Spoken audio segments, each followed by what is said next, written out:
Okay, so I want to talk a little bit about that poem that I read earlier about becoming an adult. And the other day, I had a colleague of mine, she put a question on social media.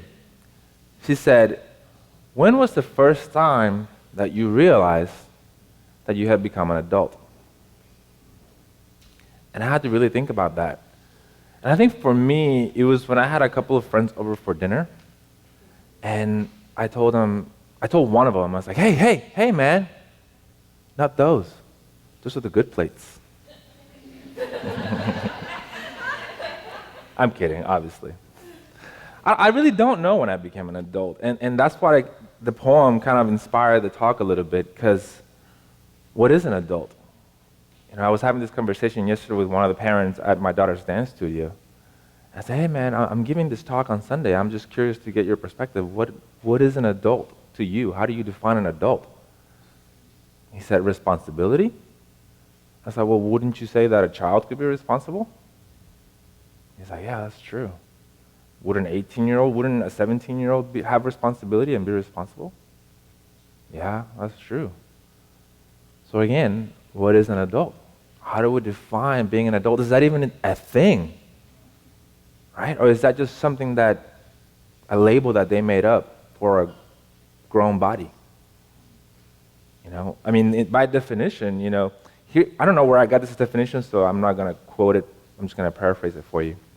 But to me, what I've experienced as I coach people and as I deal with myself and deal with other people is all an adult is a wounded child trapped in a grown-up body, pretending to be this thing called an adult. Think about that. They also say, you know, psychologists have discovered that your personality for the 26-year-old that you're going to be was developed by the time you were 3 years old. Think about that.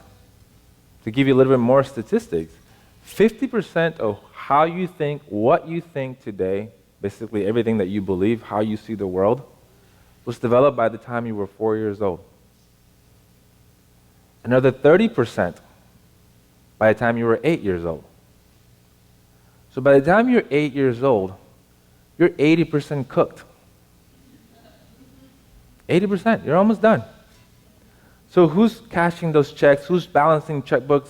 Who's getting in relationships? Who's out there working? What is your work ethic? What is your discipline? What are your values? Is it the ones of the adult? Or is it the ones of the 8-year-old? The 4-year-old? How about when you don't get your way? Things don't go your way and you throw an adult fit. Is it really the adult? Or did you get transported back to that 5-year-old, 6-year-old, 7-year-old, 8-year-old?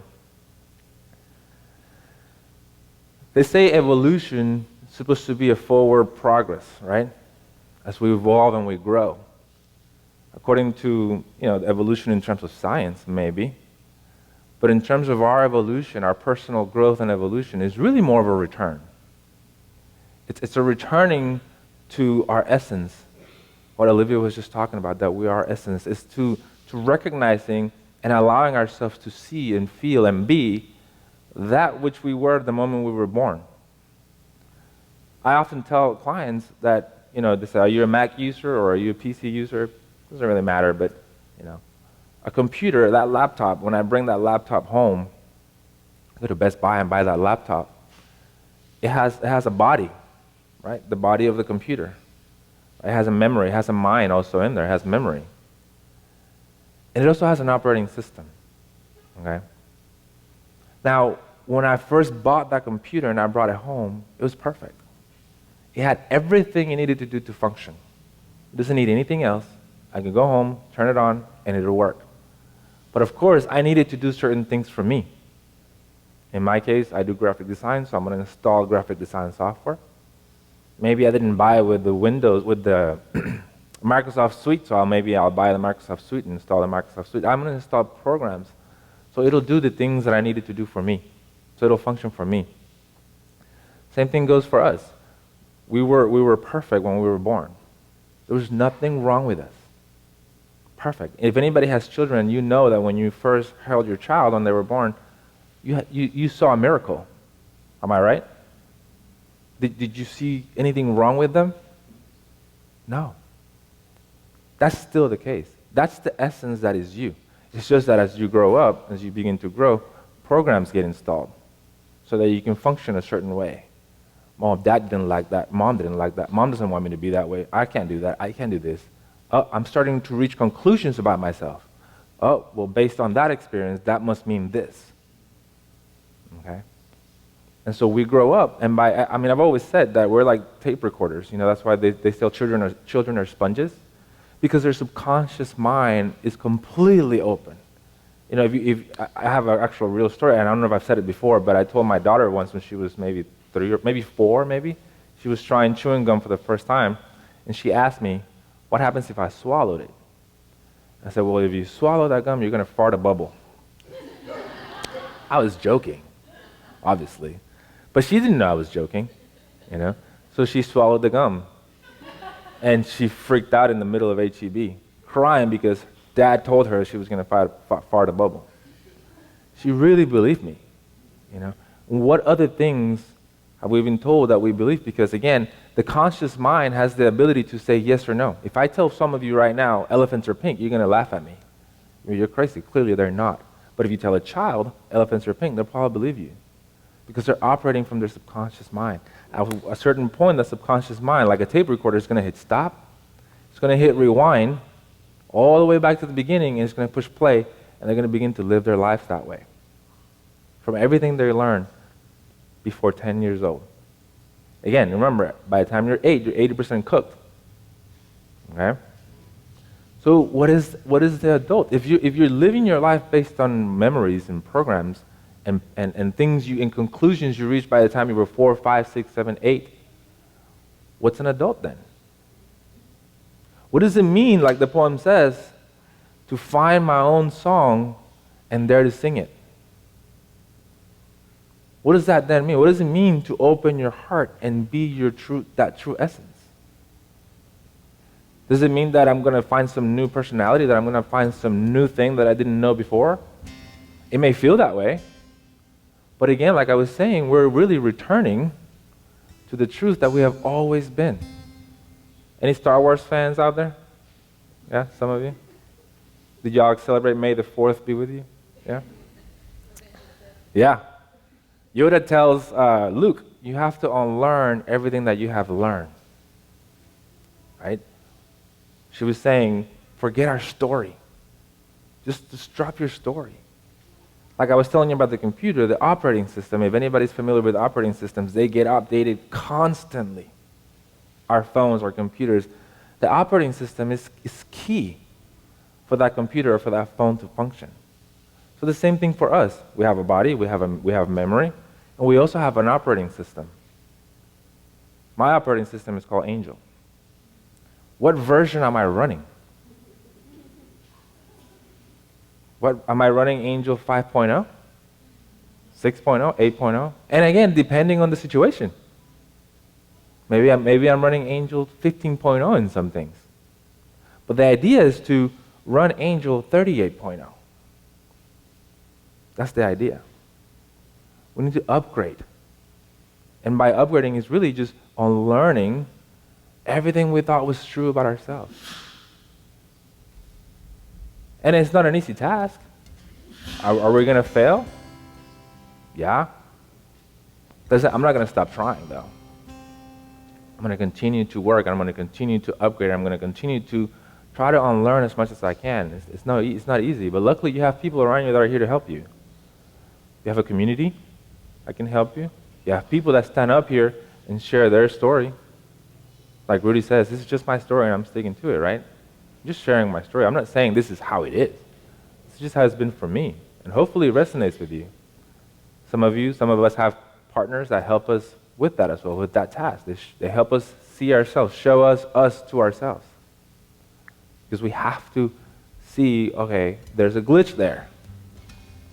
So to sing my own song, to discover my own song, is to go through those layers of the onion and uncover what has always been there. My truth, my essence. When I was born, that's still here. That's still there. That's still there. It has not gone anywhere. A lot of my clients say, are you going to fix me? No, because there's nothing to fix, because you're not broken. Now, at the level of your thinking, if anybody else has heard Hal Robinson speak in the work that they do, that's all this is. We're working at the level of thought, the level of beliefs. We believe something is a certain way. Really? Well, who gave you that belief? How did you reach that conclusion? So that's what I feel to me is to be authentic, is to little by little remove the illusions or false beliefs or limiting beliefs and get to my core. Now, some of us have to wait till we die to get there. Quote unquote, die, right? Leave the body behind, and then boom, we're instantly there. We're instantly there. We're instantly free. Death is the ultimate freedom. Okay? A lot of people see it as an end, and it's not. It's really just the ultimate freedom. Okay? And I was listening to Deepak Chopra give a talk here in San Antonio. And he was promoting a book where he was studying what happens after death, the afterlife. And based on what he was saying, and I was listening to him, and I was like, well, where do we go? Where do we go when we die? I was thinking to myself, nowhere. We're there already. We're already there. The only thing that's preventing us from seeing that is the operating system, the personality, the one we think is us. If we can free ourselves, like she was saying, drop your story. I'm not saying it's easy, because it's not. You know, the personality, the ego just really wants to hold on to that, because that's what I've known. Even if that's a story of pain and suffering, you don't let it go. Some people don't let it go, because if I let it go, who would I be? Again, if we're so focused on the shell to tell us who we are, all that story that she was talking about is only attached to my shell, to my personality. It's just a memory. It's just a program. It's not my essence. You know, in the psychology that I studied, the teacher was saying that, you know, your soul already knows everything there is to know. It's just waiting for you to get out of the way. So that's the work, is to, again, get out of the way. And can we allow that personality, that essence to come through the personality on a daily basis? A little bit more every day, a little bit more every day, and a little bit more every day. You know, like Jesus was saying, the Father resides in heaven, and the Father and I are one. So you could call it that essence, you could call it your God self, your highest self, your true self, source, mind, God. You could call it whatever you want. It's within you. You know, it's within everything that lives. So how much of that essence are we allowing to come through the personality every day? Or are we distorting creation because of our false beliefs? Because God works through us and creates through each and every one of us here. So are we it's like a filter. Our mind is like a filter. How much are we distorting that ability to co-create because we have distorted beliefs or distorted perceptions or a dirty lens? There's a joke that says there was a couple who would sit down at this dinner table, at this breakfast table, and they would look out the window. On the other side of the side was a lady who was always cleaning her sheets, you know, white sheets. And the wife would always comment that she doesn't know how to clean sheets. They were always dirty. And the husband would just listen. He would just sit there and listen. And every morning, this was the same routine every morning. Look at those sheets. He still doesn't know how to clean sheets. Well, one day, out of nowhere, it was a different story. And the wife says, oh, she finally figured out how to clean sheets. Look, they're clean. And the husband says, no, honey, they have always been clean. I just happened to clean the window. It wasn't the sheets that were dirty. It's that our lenses are dirty. It's not that our situations are distorted or causing us pain. It's that our perception of the situation it's distorted. Okay? So when you talk about finding your own little song, it's getting down to that core of who I really am. cleaning our lenses, cleaning our perceptions to get clear so that we can be our most authentic self. And again, allow that essence of who we are to come through every day in our interactions. And again, it's not easy, but it's worth doing. And I'm going to work every day until I pass on to get as clear as possible. So like Rudy says, that's my story, and I'm sticking to it. Thank you.